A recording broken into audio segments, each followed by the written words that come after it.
Neno hili, aya hii ya Mwanzo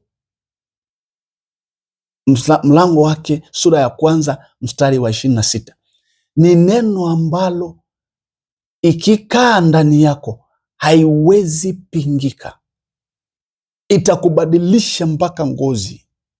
Neno hili linakubadilisha mpaka ukiingia mahali kuna vita, unashangaa shwari imeingia. Hakuna shari lolote litakalo kuja malangoni mwako. Hakuna. Utawaangusha 10,000 kwa mkono wa kuume na 1,000 kwa mkono wa kushoto.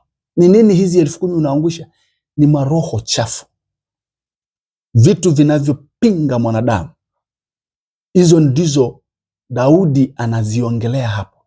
Lakini kila kitu iko kwenye uti wa mgongo, iko kwenye uti wa mgongo wa Biblia, ambayo iko kwenye mlango wake, kwenye sura ya 1 mstari wake ni ama aya yake ni 26,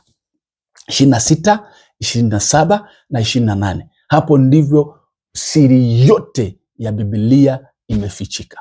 Ukifunua hiyo siri, mambo yako yote yanaanza kunyoroka immediately.